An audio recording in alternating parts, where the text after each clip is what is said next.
شروع ہم سب کے مالک کے نام سے اور اس کے نام سے شروع جس نے ہمیں دنیا میں بھیجا ہے۔ میں اس کی حمد و ثنا کے بعد آبھاری ہوں، شکر گزار ہوں جن لوگوں نے یہ اتنا اچھا پروگرام منعقد کیا ہے، اور خاص طور پر ہمارے زبیر صاحب اور ہمارے درمیان میں جو ہماری سنسد کی ایک نوجوانوں کی سب سے مضبوط آواز ہے، اور آپ سمجھ رہے ہوں گے کہ نوجوان عمر سے نہیں بلکہ جذبے اور جذبات سے انسان نوجوان ہوتا ہے۔ ہمارے درمیان میں ہمارے senior member of parliament Pappu Yadav ji, جو اپنے جذبات سے، اپنی امنگوں سے، اپنی کوششوں اور جد و جہد سے پہچانے جاتے ہیں۔ ہمارے درمیان میں سبھی معزز صاحبان بیٹھے ہوئے ہیں، کیدار صاحب ہیں اور ان کے تمام سہیوگی، ان سب کے نام سے میں واقف نہیں ہوں، لیکن ان سب کا شکریہ ادا کرتا ہوں۔ اور اپنے ان تمام رامپور ضلع کے مجھے بتایا کہ، اور مجھے علم بھی تھا کہ ممبئی اور پونے میں ایک بڑی تعداد رامپور کے نوجوانوں کی اور رامپور کی فیملیز کی رہتی ہے، جنہوں نے چناؤ کے وقت میں یہاں سے جا کر کے، لوگ پیسے دے کر کے چناؤ کے لیے منگواتے ہیں، ذہن بدلتے ہیں، لیکن انہوں نے اپنے ضمیر کی آواز پر وہاں جا کر مجھے سنسد میں بھیجنے کے لیے اور ملک اور وطن کی خدمت کے لیے یہ موقع دیا ہے۔ میں آپ کے سامنے کھڑا ہوں، ان سب کے لیے بھی میں سلام عرض کرتا ہوں۔ میرے عزیزوں، کہنے کے لیے بہت کچھ ہے لیکن وقت بہت کم ہے۔ بابا صاحب کی تصویر لگی ہے، بابا صاحب کا پیغمبر، بابا صاحب قانون کی وہ ہم سب نے سنی ہے اور ایک عہد کیا ہے ہاتھ اٹھا کر، لیکن آج اگر یہ کہا جائے کہ سن 47 میں ہم سب ہندو مسلمان سکھ عیسائیوں نے اپنے وطن کے لیے، ہمارے پرکھوں نے ایک عظیم قربانیاں دی تھیں کہ ہم گوروں کی غلامی سے آزادی چاہتے تھے۔ بے شک ہم نے آزادی حاصل کی، اور آزادی کے بعد ہی ایک ایسی سوچ نے ہمارے ملک کی پیٹھ میں خنجر گھونپا، جسے ہم تقسیم کے نامبارک الفاظ سے اس زخم کو آج بھی اپنے سینے میں لیے بیٹھے ہیں، اور جس کی کسک ہمیشہ محسوس ہوتی ہے کہ بھارت کی زمین کے مذہب کے نام پر ٹکڑے کیے گئے۔ اس سے زیادہ دردناک اور افسوسناک کوئی اور بات نہیں ہو سکتی تھی، لیکن وہی طاقتیں، وہی سوچ، وہی نظریہ جنہوں نے بھارت کو توڑا تھا مذہب کے نام پر، وہ ختم نہیں ہوئی، ان کی سوچ ختم نہیں ہوئی۔ آج بھی دھرم کے نام پر میں اپنے زبیر میمن صاحب سے اور آپ کی ٹیم سے یہ گزارش کرتا ہوں، آپ نے مائنورٹی کا لفظ کیوں لکھا ہے؟ آپ میجورٹی کا لفظ لکھیے۔ آپ کے ساتھ دلت ہیں، آپ کے ساتھ مسلم ہیں، آپ کے ساتھ آدیواسی اور پچھڑے ہیں، آپ مائنورٹی کب سے ہو گئے؟ یہ سوچ بدلیے۔ اگلے پروگرام میں میں انشاءاللہ پھر آؤں گا اس لفظ کو میجورٹی میں تبدیل۔ میں اپنے ان تمام دیش واسیوں سے کہنا چاہتا ہوں، بابا صاحب نے برابری کے لیے، دیش کی حفاظت کے لیے جو سمویدھان دیا ہے، اس میں کیا کیا ہے؟ ایکتا اور اکھنڈتا، سماجک، آرتھک، راجنیتک نیائے، وچار، ابھیویکتی کا وشواس، شردا، اپاسنا، یاچے سوتنترا، یعنی ان تمام چیزوں کی آزادی ملے گی۔ لیکن آزادی کیسے ملے گی؟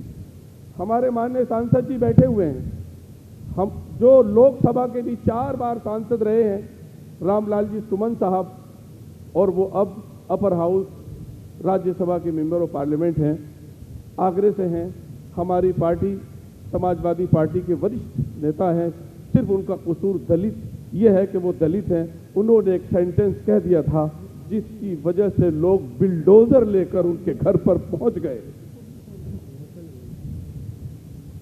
ابھی یہ سوتنتر ناتمام ہے، شاید ابھی یہ جمہوریت ناتمام ہے، شاید ابھی تو دلت اور مسلم خواتین کی فریادیں اور آہیں اور سسکیاں تکیہ جعفری جیسی خاتون کی شکل میں دنیا سے رخصت ہو رہی ہیں. اس لیے ابھی مکمل آزادی ہمیں حاصل نہیں ہوئی ہے. ہندوستان کو مکمل آزادی تب ملے گی جب یہ سمویدھان کا یہ ورق، اس میں جو ہم نے ابھی پڑھا ہے اور ہاتھ میں اٹھایا ہے، اس کی روشنی سب گھر پر سمانتا کے ساتھ، برابری کے ساتھ پہنچ جائے گی. سب آزادی. میرے عزیزوں، آج دلت ماؤں اور بہنوں کے ساتھ، پچھڑوں کی جو خواتین ہیں ان کے ساتھ جس طرح کا سلوک سننے میں آ رہا ہے، شاید آزادی سے پہلے نہیں تھا. آخر کیا وجہ ہے؟ آپ پورے 70 سال کا ریکارڈ نکال دیجئے. جو ریپ اور زیادتی کی، جنسی زیادتی کی جو کوششیں آخر دلتوں آدی واسیوں کی بیٹیوں کے ساتھ ہی کیوں پیش آتی ہیں؟ یہ ایک سوچ ہے جو ملک کو ابھرنے نہیں دے رہی. یہ ایک سوچ ہے. اور جیسے کہ ہم نے پڑھا، سماج واد پہلا ورڈ ہے. نیائے آج اس کو کون مٹا رہا ہے؟ اس لیے میرے عزیزوں، ہمارے کانگریس کے نیتا سے بڑی اچھی بات کہہ کر گئے، اور شروع میں ہی ایڈوکیٹ زیبا سسٹر نے بڑی اچھی بات کہی کہ ان سب کا علاج تعلیم ہے، اور تعلیم کے ذریعے سے ہی ہم انشاءاللہ ان تمام چیزوں کو بھارت کی دھرتی سے پاک و صاف کر دیں گے.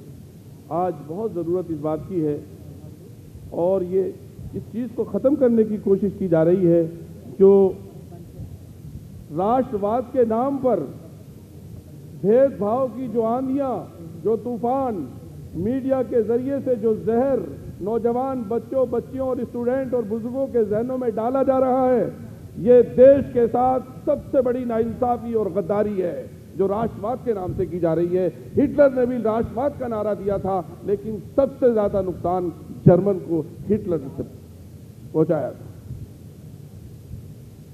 آج بھی راشٹرواد کے نام پر سب سے زیادہ انیائے، ظلم اور ناانصافی اس سب سے زیادہ جو تعداد میں لوگ ہیں ان کے اوپر ہی کی جا رہی ہے. اگر وہ یہ نعرہ نہ دیں، راشٹرواد کا جو کھوکھلا نقاب ہے، جو جھوٹا نقاب ہے، ارے یہ تو ہمارے یہاں کی جو بچیاں پڑھتی ہیں وہ بھی جانتی ہیں، جو کمزرف ہوتا ہے وہی پیار پیار پیار پیار محبت چلاتا ہے، وہ ہوس پرست ہوتا ہے. سچی محبت کرنے والے کبھی نہیں بولتے، وہ دل میں رکھتے ہیں، اور عظمت اور احساس کا نام محبت اور احترام کے ساتھ وہ ہے. اب تو غالب کا ایک شعر ہے، پپو یادو جی اس کو سن کے محسوس ہوں گے سب لوگ، کہ ہر بھلوث نے شیوائے محبت اختیار کی، اب آپ روئے شیوائے اہل نظر گئی. راشٹرواد کا نام سنتے ہی یہ پتہ چلتا ہے کہ کچھ لوگ ہوں گے جو تلواریں لہرا رہے ہوں گے اور زعفرانی کلر کے کپڑے پہنے ہوئے ہوں گے. وہ کسی کا سمان اور اپمان نہیں کریں گے. کسی دھرم کی جگہ پر گزریں گے تو وہاں پر جا کر جھنڈے لگائیں گے، کسی ماں اور بہن کا دوپٹہ اور نقاب کھینچیں گے. یہ کیا راشٹرواد ہے؟ یہ ہماری ہندوستان کی تہذیب اور کلچر ہے؟ کبھی نہیں ہے. مجھے گرو ہے، مجھے فخر ہے ایک ہندوستانی ہونے پر کہ میرا دیش وہ دیش ہے کہ جہاں انسانیت کے بابا حضرت آدم آئے تھے، جن سے جو انسانیت کا سب سے پہلا گھر، پوری دنیا میں اس سے عظمت والا گھر کوئی اور نہیں ہو سکتا کہ جنت سے جب حضرت آدم کو بھیجا گیا جو پہلے انسان ہیں. 3 دھرم یہ کہتے ہیں کہ حضرت آدم ہندوستان میں جنت سے بھیجے گئے تھے، تو جنت نما یہ ملک ہے ہمارا. اس کی فضاؤں کو زہر آلود مت کرو. یہاں دلتوں کی، مسلموں کی، پچھڑوں کی بیٹی اور بہنوں پر غلط نگاہ مت ڈالو. انہیں اونچ نیچ میں مت بانٹو، انہیں ذات میں مت بانٹو. کیا بات ہے، ایک سماجوادی لیڈر، اس کے گھر پر حملہ اتنی سی بات پر آج. لیکن ہم مایوس نہیں ہیں، ہم اپنے وطن کے لوگوں سے مایوس نہیں ہیں.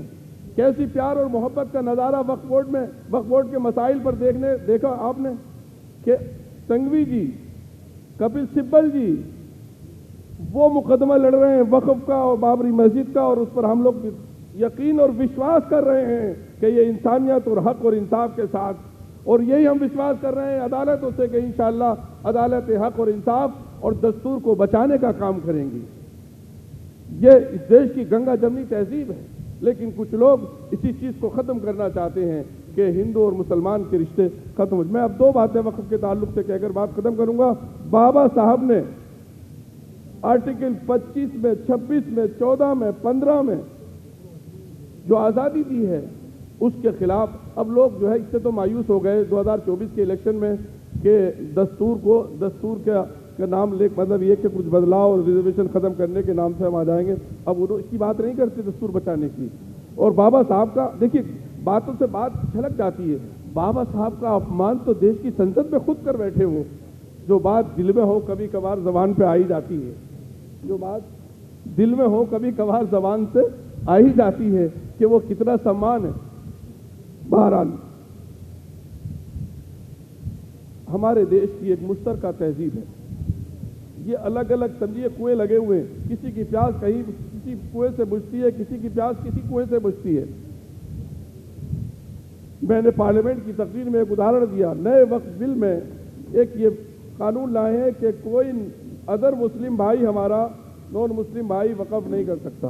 کیا بات ہے، آپ دیش کی آزادی چھین رہے ہیں، سنویدھان نے جو آزادی وہ ختم کر رہے ہو۔ مسئلہ کیا تھا کہ بہت یہ سنسکرت ہے، ہمارے دیش کی سنسکرتی ہے۔ لوگ صوفی رشیوں کے پاس میں، ولیوں کے پاس دعاؤں کے لیے جاتے ہیں، خانقاہوں میں دعاؤں کے لیے جاتے ہیں۔ اب اگر کوئی بڑا آدمی ہے، کوئی بڑی چیز وہ ہدیے میں دے رہا، گفٹ میں دے رہا ہے، تو وہ کہتے ہیں بھائی یہاں یتیم خانہ بنا دو، یا مسافر خانہ بنا دو، یا کہیں مسجد بنا دو، یا سرائے بنا دو، یا کوئی اسپتال بنا دو۔ وہ درویش لے کر اس رقم کو کیا کرے گا؟ انہوں کہا نہیں، نان مسلم بھائی اب وقف نہیں کرے گا۔ اور مسلمان کے لیے بھی 5 سال کی پریکٹسنگ کہتا ہے کہ عملی طور پر وہ مسلمان ہو۔ بھئی یہ سرٹیفکیٹ کے کوڈ کمپلیٹ مسلمان ہے سوائے پیغمبر کے۔ میں ایک اسکالر ہونے کے ناطے بات کہہ سکتا ہوں، کوئی نہیں دے سکتا۔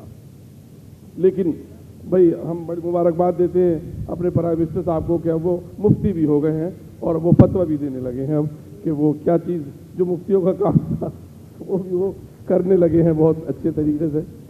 تو یہ چیز دیش کے جو ہے وہ جو دھارمک آزادی ہے آرٹیکل 26 اور 25 میں اس کے خلاف ہے۔ اور وہ آپ نے اس میں سنا جو پنجاب سے ہمارے پارلیمنٹ کے ممبر تھے سکھ، وہ کتنی جو ہے انہوں نے اس کی وہ کہا کہ ہمارے جو ہے وہ جو نانا صاحب اور دوسرے جو ان کے جو گردوارہ پربندک کمیٹی کی جو ان کے جو چند جگہ جو چند گردوارے بہت اہم ہیں ان کے مینجمنٹ میں اس میں بھی دخل اندازی جو ہے وہ بی جے پی کر رہی اور بھارتیہ جنتا پارٹی کے لوگ کر رہے ہیں۔ تو یہ جو ہے دیش کے ساتھ اچھا نہیں ہے۔ دیش کی مہانتا، اس کی عظمت اسی لیے ہے کہ یہ سب الگ الگ کے طرح کے پھول رکھے ہیں، اس لیے یہ اچھا لگ رہا ہے۔ اگر صرف اس میں ایک ہی کلر کے پھول ہوں گے تو آپ کہیں گے ہٹاؤ یہ کوئی اچھا سا نہیں لگ رہا، اس سے اچھا تو آپ نے یہاں پیڑ ہی لگا دیتے ایک ہی طرح کا۔ اس لیے جو لوگ راشٹرواد کے نام پر، دیش بھکتی کے نام پر اپنے ہی دیش کے لوگوں کو اپمانت کرتے ہیں، اپنے ہی دیش کے میں رہنے والوں لوگوں کے مذہب کو اپمان کرتے ہیں، وہ دیش کے کبھی وفادار اور حقدار اور دیش کو گائیڈ کرنے کے لائق نہیں ہیں۔ آج 11-12 سال ہو گئے بھارتیہ جنتا پارٹی کو، کتنے لوگوں کو روزگار دیا ہے، کتنے لوگوں کو تعلیم دی ہے انہوں نے، کتنے لوگوں کو وہ مسلمانوں کی بات کرتے کہ مسلمانوں کو وقف سے دیں گے۔ ارے آپ نے تو مائنورٹی کے نام سے پہلے تو مائنورٹی کا میں خلاف ہوں، مائنورٹی کوئی نہیں، اس ملک میں کوئی مائنورٹی نہیں ہے، یہ سب لوگوں کا دیش ہے، اس میں سب کو جب برابری کے ادھیکار مل گئے تو پھر مائنورٹی میں یہ تو یہ کہ جس کو دبایا جاتا ہے اس کے لیے کہا گیا بھئی آپ کے لیے آپ مت دباؤ، اس لیے یہ ورڈ یوز کیا جاتا ہے۔ بہرحال میں اپنی بات کو ختم کرتا ہوں اور ایک بات پھر مبارکباد دیتا ہوں کہ آپ نے اتنا اچھا پروگرام آرگنائز کیا، اور دیکھیے بہت سی چیزیں ہیں بتانے کو اور کہنے کو۔ مجھے بڑی تکلیف ہوئی ہماری پارٹی میں جو ینگسٹ ممبر آف پارلیمنٹ آئے ہیں، شاید دیش کی کمی پارٹیوں میں اتنے ہوں گے، سماجوادی پارٹی نے ایک ریکارڈ قائم کیا ہے، اس میں پریا سروج ہیں، جو دلت سماج سے آتی ہیں، پشپندر سروج ہیں، یہ سب 30 سے کم کلو ہیں. ایسے ہی اقرا حسن ہیں، آپ جانتے ہوں گے، ان کے ایم پی اقرا حسن صاحبہ ہیں، اور ضیاء الرحمان برق صاحب ہیں. یہ سب لوگ ہیں. لیکن پشپندر جی نے مجھے بتایا کہ جب انہوں نے اپنا نامنیشن ڈی ایم کو دینے کی کوشش کی تو انہوں نے ہاتھ میں نہیں لیا، کہا رکھ دو نیچے. مجھے خود پارلیمنٹ میں بتایا، انہوں نے ذاتی واقعہ بتایا. میں سن کے دنگ رہ گیا، دل پہ ایک چوٹ لگی. ایک پڑھا لکھا نوجوان جس کے اوپر ابھی 30 شادی بھی شاید نہیں ہوئی ہے اس کی بھی، تو دیش کی جنتا نے اس کو چن کر بھیجا ہے. وہ عزت مآب پارلیمنٹ کا الیکشن لڑ رہے ہیں، اور اس سے ڈی ایم صاحب جو الیکشن کمیشن کی طرف سے مقرر کیے گئے ہیں نامنیشن کی پرتیکریا کو پورا کرنے کے لیے، انہوں نے کہا کہ نہیں آپ رکھ دیجئے، ہاتھ میں نہیں لیا. یہ کیا سوچ ہے؟ ہم اس سوچ کی مخالفت کرتے ہیں، علل اعلان کرتے ہیں، کسی کو برا لگے یا اچھا لگے. اب دیش فکری طور پر تھاؤٹس کے اعتبار سے اس کی آزادی کا وقت ہے. ہم سب اکٹھے ہو کر کے قانون کو، سنویدھان کو، بابا صاحب کے وچاروں کو، اور یہ جو ابھی ہم نے پریمبل پڑھا ہے اس میں جو باتیں دی گئی ہیں ان کو پورا کرنے کے لیے سب اکٹھے ہو جائیں. انشاءاللہ ہمیں امید ہے کہ بھارت دنیا کا واحد ایسا دیش ہوگا جو ایجوکیشن کا ہب بنے گا، جو روزگار سب سے زیادہ لوگوں کو یہاں ملیں گے، دنیا کا سب سے خوشحال، دنیا کا سب سے شکتیشالی اور طاقتور دیش بھارت ہوگا جب ہم اس کے اوپر پوری طور پر عمل کریں گے. میں امید کرتا ہوں اسی میسج اور اسی پیغام کے ساتھ کہ یہ کارواں آگے بڑھتا رہے گا، اور آئندہ اور بھی جو لوگ ہیں اس کارواں میں جڑیں گے. میں سبھی کا بہت بہت شکر گزار ہوں. Thank you.